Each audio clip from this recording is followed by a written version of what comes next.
Esse é o Ancapsul e nós vamos falar agora sobre uma operação que passou meio desapercebida. Essa operação aconteceu no dia 18 de agosto, então há uns 12, 13 dias atrás, né? Mas não teve muita coisa sobre isso, não. Agora, porém, o pessoal está ligando uma coisa na outra. Sabe o que era essa operação? É para investigar o uso do PCC dentro do Ministério da Justiça. O PCC, sim, o primeiro comando da capital, aquele grupo que o Lula diz que combate, que o Lewandowski falou que vai combater e não sei o que lá, eles tinham acesso aos sistemas, ao sistema Cortex, que é um super sistema do Ministério da Justiça para coordenar todas as informações de todo mundo, e usaram isso, inclusive, para tentar localizar o Moro e um outro procurador na Lava Jato e coisa e tal. Justamente usaram o sistema do Ministério da Justiça. Supostamente, eles dizem a investigação que eles compraram o acesso na Dark Web, né? Não foi ninguém que deu o acesso para eles, não. Então eles compraram na Dark Web o acesso ao sistema do Ministério da Justiça que permite você rastrear qualquer pessoa. É o que eu falo para vocês. Esse caso aqui mostra duas coisas. Primeiro que o governo Lula querer se separar do PCC é uma brincadeira, né? O governo Lula é praticamente a mesma coisa que o PCC.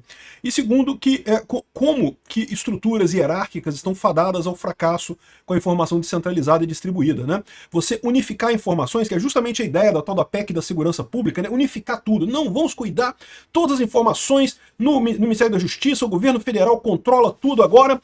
Olha só a lambança que faz o Ministério da Justiça já antes de controlar tudo. Imagina quando controlar tudo. A ineficiência de controle centralizado é muito grande. Essa notícia foi sugerida por Peter para presidente 2026, Boné do Tenista e várias outras pessoas. Obrigado aí ao pessoal que sugeriu notícias lá no nosso site, no visãolibertaria.com. E obrigado a você que está assistindo o nosso vídeo. Se você gosta do nosso conteúdo, por favor, deixe o seu like, se inscreva aqui no canal, né?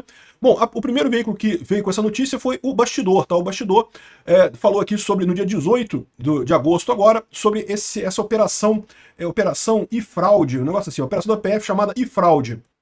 O grupo vendia dados num site de acesso público que oferecia acesso para consultas de nomes, CPF, CNHs, placas de veículos e outros módulos de informação por assinatura. A diária custava R$20, a semanal R$30 e a mensal R$45. Então era uma plataforma chamada eFind, que era o Cortex do Ministério da Justiça, né?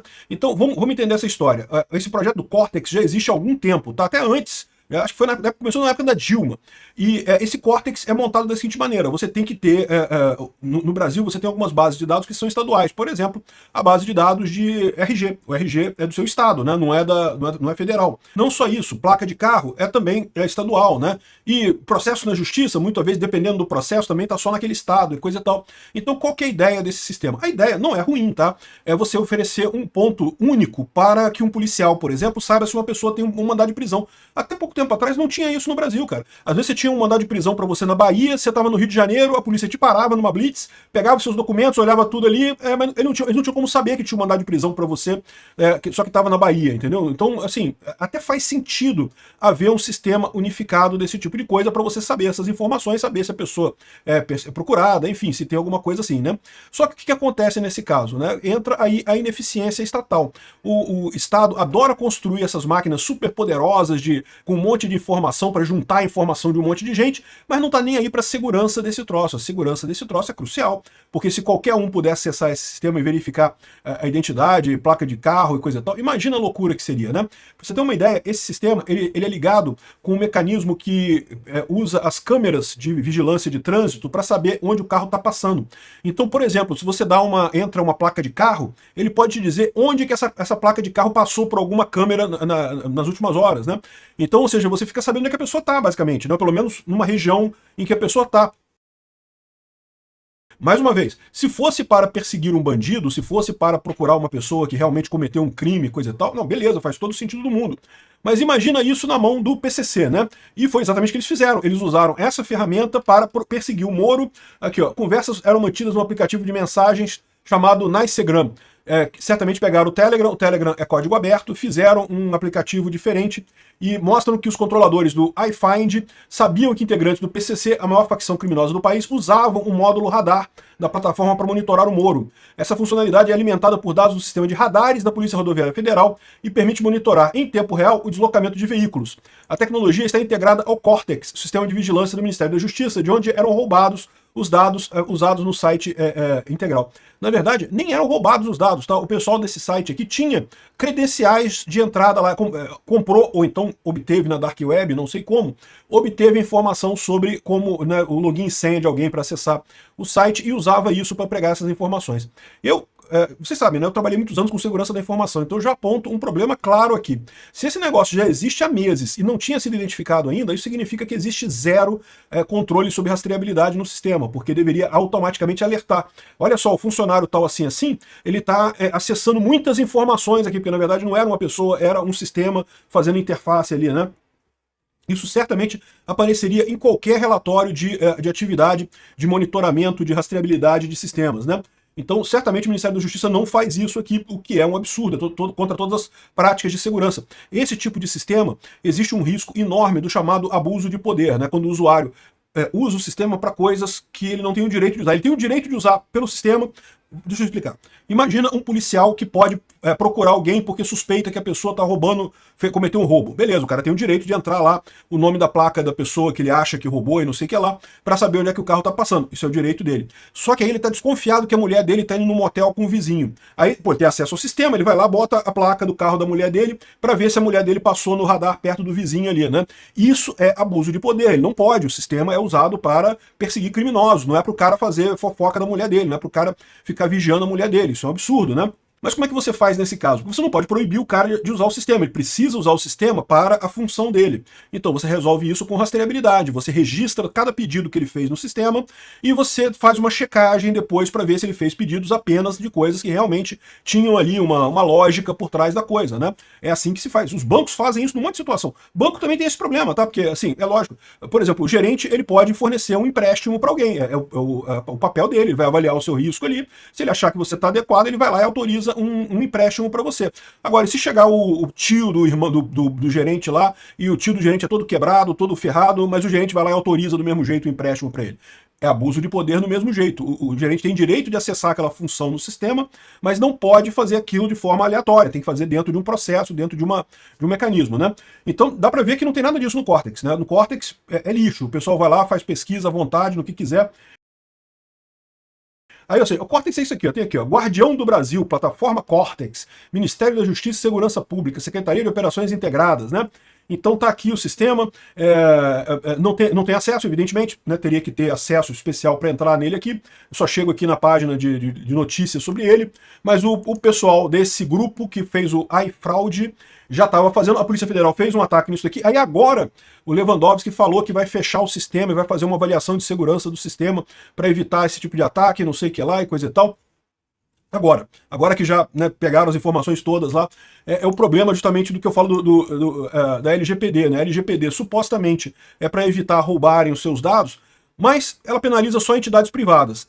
Órgão público, eu não vi ninguém perdeu o cargo ainda hoje, ninguém foi exonerado por ter feito lambança nesses processos internos lá. Então, ou seja, acaba que não pune o principal vazador de dados aqui no Brasil, que é o governo, que são as várias entidades do governo, né? Se a LGPD, beleza, dá multa para as empresas lá que vazam dados, muito justo. Agora, se o funcionário, se acontecer na administração pública, pelo menos um funcionário tem que ser responsável e tem que ser exonerado e perder o cargo dele e pronto, e responder por isso criminalmente.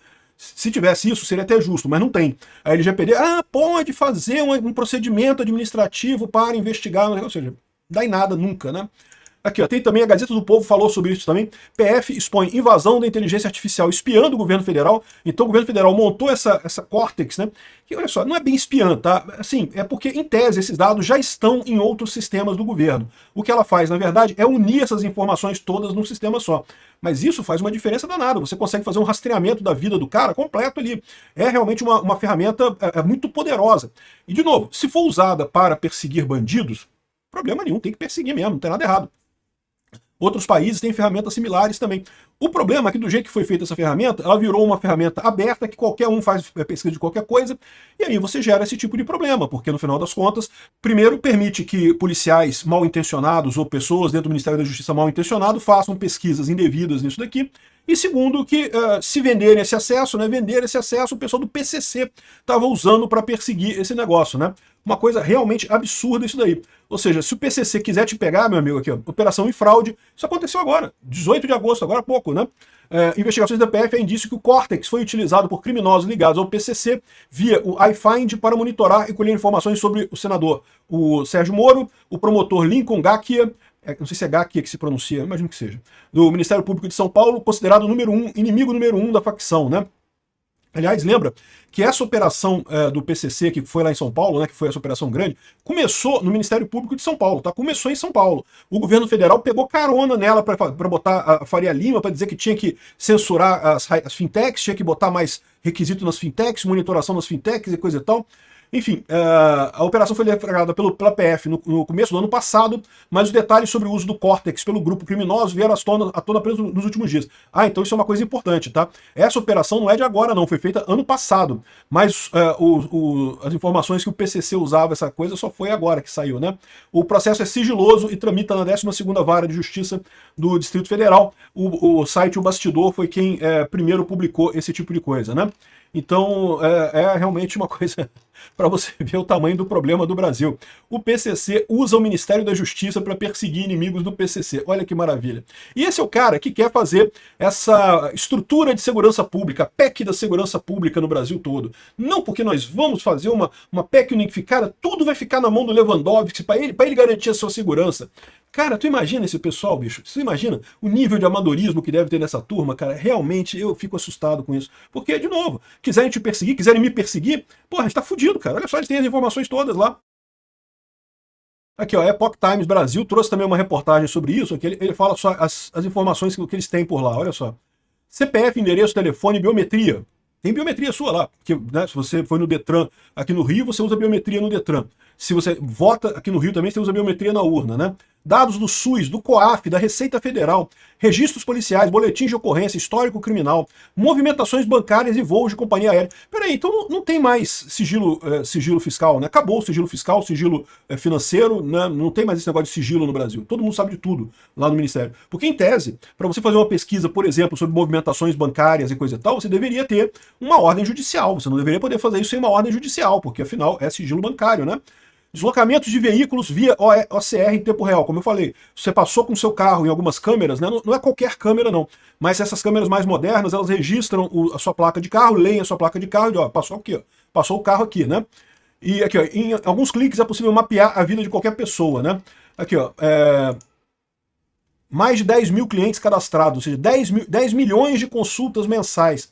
Então, ou seja, é um sistema que tem muitos usuários, 10 mil clientes. Clientes, entenda, é o cliente do sistema, a pessoa que tem direito de acessar o sistema. Imagino que sejam policiais e pessoas ligadas à Secretaria de Segurança e coisa e tal. 10 milhões de consultas mensais. Só que aí, ou seja, aqui já é o iFind, já é o sistema do crime, que você podia pagar para usar isso daqui, pegar as informações todas, né? Pô, realmente, cara, que coisa absurda. Aqui, ó, tem mais aqui. Plataformas clandestinas como iFind, Painel Analytics vendiam pacotes de acesso, preços variavam no Telegram e WhatsApp, assinaturas liberavam dados sigilosos de cidadãos, autoridades e empresas. Em alguns casos, o próprio espelhamento do Cortex era vendido como serviço premium. Espelhamento do Cortex é você pegar toda a base de dados do Cortex, né, e vender para a pessoa. Cara, bicho... Eu vou falar uma coisa, cara, que coisa impressionante isso, bicho. Não tem jeito, cara. E aí que tá, é o que eu falo pra vocês. Se for descentralizado, o risco é menor. Porque é verdade, você pode ter uma falha num determinado sistema, num determinado lugar, mas você não vai ter uma exposição completa da pessoa como você tem. No que você centraliza tudo, o risco aumenta muito em termos de segurança da informação, né? E aí o pessoal, com esse nível amador de segurança da informação que aparentemente eles têm, ou então comprometimento de gente lá dentro, não dá para descartar, pessoas lá dentro estarem abertamente, né, fornecendo essas credenciais. Se tem 10 mil pessoas acessando, pô, é bem possível que alguém resolveu vender essa coisa, né?